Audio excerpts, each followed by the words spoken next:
अस्सलाम वालेकुम दोस्तों, सुप्रीम कोर्ट के जज जस्टिस मज़ाहिर नकवी की ऑडियो परवेज इलाही के साथ लीक होने के बाद अब एक और ऑडियो मंजरेआम पर आई है। उस ऑडियो के मंजरेआम पर आने के बाद यह वाजे हो गया है कि जमान पार्क में मौजूद इमरान खान कितने परेशान हैं। जस्टिस नकवी और परवेज इलाही की जो ऑडियो मंजरेआम पर आई थी उसने धमाका बर्पा कर दिया था। सुप्रीम कोर्ट ऑफ पाकिस्तान अब तक खामोश है। Chief justice of Pakistan justice Umar Ata Bandial अब तक खामोश है। कोई एक्शन नहीं लिया गया, कोई सोमोटो नहीं लिया गया, कोई नोटिस नहीं लिया गया, ना ही हुकूमत को बुलाया गया, क्योंकि राना सनाउल्लाह बरमला कह रहे हैं कि मुझे सुप्रीम कोर्ट बुलाए, मैं मजीद शवाहिद और सबूत सामने रखूंगा। अब तक कोई एक्शन नहीं हुआ। जरा ये बता रहे हैं गुज़िश्ता 24 घंटों के दौरान सुप्रीम कोर्ट ऑफ पाकिस्तान में जुमे के रोज एक अहम इजलास हुआ, एक खुफिया इजलास हुआ। उस खुफिया इजलास में मशावरत की गई, उसकी तफसील में आगे आप दोस्तों को बताऊंगा। लेकिन पहले मैं आप दोस्तों को बताता हूं अभी जो ताजा ऑडियो मंजरेआम पर आई है और जो लीक हुई है, यास्मीन राशिद और सीसीपीओ जो गुलाम डोगर है, जिनका case supreme court of Pakistan में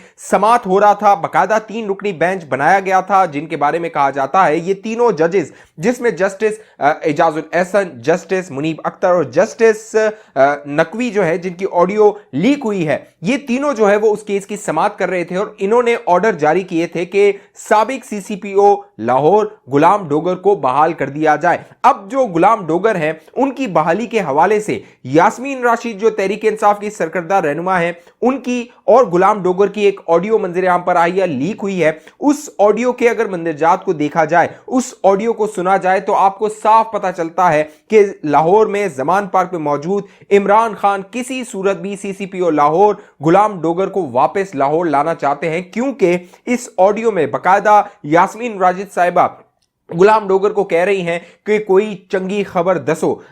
ऑर्डर का क्या हुआ? ऑर्डर हो गया। जो गुलाम डोगर साहब है कह रहे हैं कि अभी तक ऑर्डर नहीं हुआ, ऑर्डर हो जाएगा। फिर यास्मीन जो राशिद साहिबा हैं वो अपने तहफ़्फ़ुज़ात का इज़हार करती हैं, परेशानी का इज़हार करती हैं। तो गुलाम डोगर साहब कहते हैं हमारे बंदे वहां पर बैठे हुए हैं, यानी सुप्रीम कोर्ट में बैठे हुए हैं, और जज साहब जब कोर्ट के टाइम खत्म हो जाते हैं तो ऑर्डर पर साइन करते हैं, लिहाजा ऑर्डर हो जाएगा, ऑर्डर आ जाएगा। यास्मीन राशिद साहिबा कहती हैं कि खान साहब बड़े कंसर्न है, खान साहब बड़े परेशान है जमान पार्क में, और मैंने खान साहब को कहा है मेरी खबर के मुताबिक अब तक ऑर्डर नहीं जारी हुए हैं। साथ साथ जो यास्मीन राशिद साहिबा हैं वो गुलाम डोगर साहब को कहती हैं इस ऑडियो लीक में सुना जा सकता है कि क्या हमारी रातें सुकून से गुजर जाएंगी। इससे साफ पता चल रहा है कि जमान पार्क में मौजूद इमरान खान जो जेल बरो तहरीक का ड्रामा कर रहा है वो कितना परेशान है। उसने बुध के रोज से जेल बरो तहरीक का ऐलान कर दिया है, और इस जेल बरो तहरीक का ऐलान उसने लाहौर से किया है, क्योंकि इमरान खान को पता है कि लाहौर का सीसीपीओ आने वाला है। गुलाम डोगर जो चीफ जस्टिस ऑफ पाकिस्तान है, उन्होंने एक बेंच बना दिया था, 3 रुकनी बेंच, जिनके बारे में कहा जाता है वो इमरान जजेस है। उन्होंने इमरान खान जो जिस तरह का फैसला चाहता था, जो फैसला चाहता था, वो दे दिया है। अब ये जो गुलाम डोगर है लाहौर जाएगा, और लाहौर में जो इमरान खान का जेल बरो तहरीक का ड्रामा है उसको आगे बढ़ाया जाएगा। जरा ये भी दावा कर रहे हैं दोस्तों, जो सुप्रीम कोर्ट ऑफ पाकिस्तान के ये 3 रुकनी जजेस थे, इन्होंने एतराज ये उठाया था कि जो इलेक्शन कमीशन ऑफ पाकिस्तान है उसने जो निगरान हुकूमत है पंजाब की, जिसके जो चीफ मिनिस्टर है, वजीर आला है, मोहसिन नकवी हैं, उन्होंने जबानी अहकाम दिए थे, और उसके बाद जो गुलाम डोगर है उनको तैनात किया गया था, उनको हटा दिया गया था। बल्कि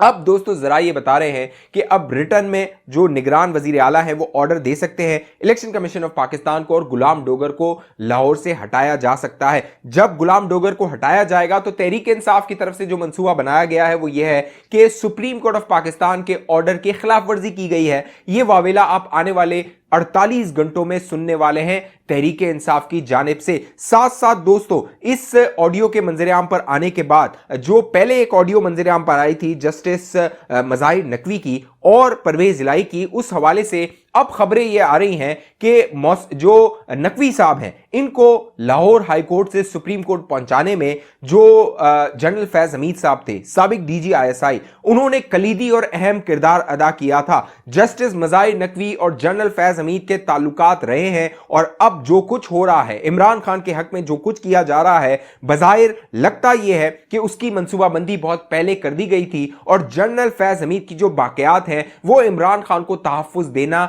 चाहती हैं, और हर सूरत तहफ़्फ़ुज़ फराम करना चाहती हैं और इसीलिए जस्टिस मज़ाहिर नकवी की सूरत में जो लोग हैं वो इमरान खान को तहफ़्फ़ुज़ फराम कर रहे हैं। साथ साथ दोस्तों राना सनाउल्लाह ने इस हवाले से बड़ा दावा किया और बड़ा इंकशाफ किया कि जब वो वजीर कानून पंजाब हुआ करते थे और मज़ाहिर नकवी को लाहौर हाई कोर्ट से इस्लामाबाद जो सुप्रीम कोर्ट है वहां पर भेजना था, तो ट्रांसफर करना था, जो जजेस होते हैं उनकी सीनियरिटी देखी जाती है और उनको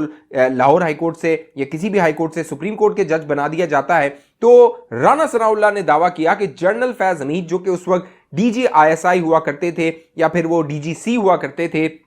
उस वक्त उन्होंने जो राना सनाउल्लाह है उनसे राब्ता किया था और उनसे कहा था कि मज़ाहिर नकवी के नाम की मुखालफत ना की जाए। मज़ाहिर नकवी उस वक्त लाहौर हाई कोर्ट के जो सीनियर जज नहीं थे, जूनियर जज थे, लेकिन उनको सुप्रीम कोर्ट भेज दिया गया था। तो ये एक बड़ा मंसूबा था जिस पर काम हो रहा था और जस्टिस मज़ाहिर नकवी मुबैना तौर पे बज़ाहिर अब जो ऑडियोज मंजर आम पर आ रही है उससे साफ लग रहा है कि इमरान खान और उनके सहूलतकारों की पुष्टपनाही कर रहे हैं। साथ साथ जो सुप्रीम कोर्ट ऑफ पाकिस्तान है, होना यह चाहिए था कि जब ये ऑडियो मंजर आम पर आई तो चीफ जस्टिस ऑफ पाकिस्तान को हंगामी इजलास बुलाना था, हंगामी सोमोटो लेना था, हंगामी नोटिस लेना था, फुल कोर्ट बनाना था, तमाम जितने 17 जजेस हैं सुप्रीम कोर्ट के उनको बिठाकर इस पर बासपूस करनी थी ताकि जो अवाम है उसका एतमाद सुप्रीम कोर्ट ऑफ पाकिस्तान से जाइल ना हो, मजरू ना हो। लेकिन अब जिस तरह ये ऑडियो मंजर आम पर आई है दोस्तों, अवाम के जो शकूक व शुबात है वो बढ़ गए हैं कि सुप्रीम कोर्ट के जजेस किस तरह ब्लैकमेल होते हैं और किस तरह वो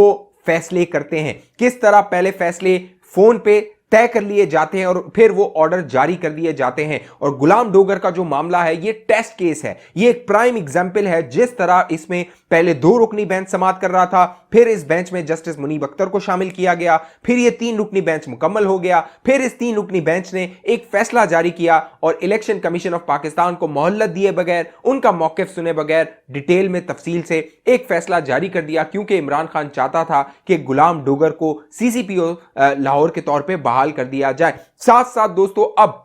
नवाज शरीफ साहब ने बड़ा मुतालबा कर दिया है। नवाज शरीफ साहब ने chief justice of Pakistan justice Umar Ata Bandial से मुतालबा कर दिया है कि इस सारे मामले को, जो जस्टिस मज़ाहिर नकवी का मामला है, ऑडियो का मामला है, ऑडियो स्कैंडल है, इसको सुप्रीम जुडिशियल काउंसिल में भेजा जाए। सुप्रीम जुडिशियल काउंसिल इसका नोटिस ले, इसकी इंक्वायरी करे और जो भी फॉरेंसिक करवाना है, क्योंकि ये जो ऑडियोज मंजर आम पर आई है इसका जो दावा किया जा रहा है वो हुकूमत की जानिब से किया जा रहा है और वजीर दाखिला राना सनाउल्लाह अपने कंधों पर इसका बोझ ले रहे हैं और वो कह रहे हैं कि सुप्रीम कोर्ट ऑफ पाकिस्तान अगर इसकी इंक्वायरी करती है तो वो सुप्रीम कोर्ट ऑफ पाकिस्तान में पेश होने को तैयार हैं। साथ साथ राना सनाउल्लाह दोस्तों ये दावा कर रहे हैं कि ये जो ऑडियोज मंजर आम पर आई हैं ये टिप ऑफ द आइसबर्ग है, यानी इससे बड़ा तूफान है जो इंतजार कर रहा है। और अगर वो ऑडियोज मंजर आम पर आ जाए, क्योंकि अब जितनी ये 3 ऑडियोज मंजर आम पर आई जिसका ताल्लुक जस्टिस नकवी के साथ था, तीनों ऑडियोज में इनको मुस्तरद नहीं किया गया। जो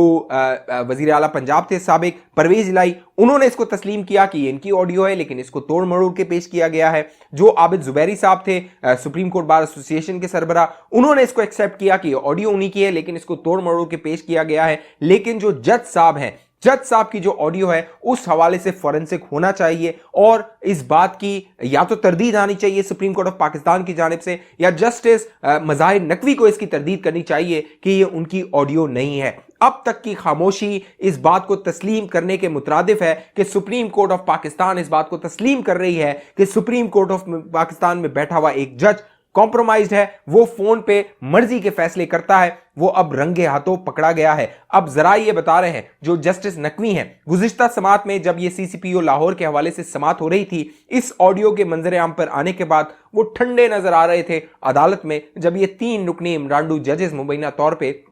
इस केस की समाअत कर रहे थे। अब सीसीपीओ लाहौर को बहाल कर दिया गया है, इमरान खान ने जेल बरो तहरीक का ऐलान कर दिया है और यास्मीन राशिद की ऑडियो मंजरेआम पर आने के बाद दोस्तों वाजे हो गया है कि इमरान खान बहुत परेशान है। बुध के रोज से ये जो जेल बरो तहरीक है, एक नया ड्रामा और नया शोशा इमरान खान की जानिब से छोड़ा गया है। लेकिन जरा ये बताते हैं कि जिस तरह इमरान खान के जो साबका हमले थे, सियासी हमले और हिकमत अमलियां थी जो नाकाम हुई, अब एक बार फिर ये जो जेल बरो तहरीक है इसको तहरीक इंसाफ के कई रहनुमा मुस्तरद करने वाले हैं। जरा ये भी बताते हैं कि जब से इमरान खान ने यह ऐलान किया है कि बुध के रोज से लाहौर से जेल भरो तहरीक का आगाज किया जाएगा, तो जो सरकर्दा रहनुमा जो जमान पार्क में मौजूद होते थे वो जमान पार्क से इस्लामाबाद मुंतकिल हो गए हैं, क्योंकि वो गिरफ्तारी नहीं देना चाहते हैं। अब इमरान खान साहब जो जेल बनना चाहते हैं, उम्मीद ये की जानी चाहिए और तवक्को ये की जानी चाहिए और ये मुतालबा तहरीक इंसाफ के कारकुनों को, जो यूथिया ब्रिगेड है, इमरानडू हैं, उनको मुतालबा करना चाहिए कि कदम बढ़ाओ इमरान खान, हम तुम्हारे साथ हैं,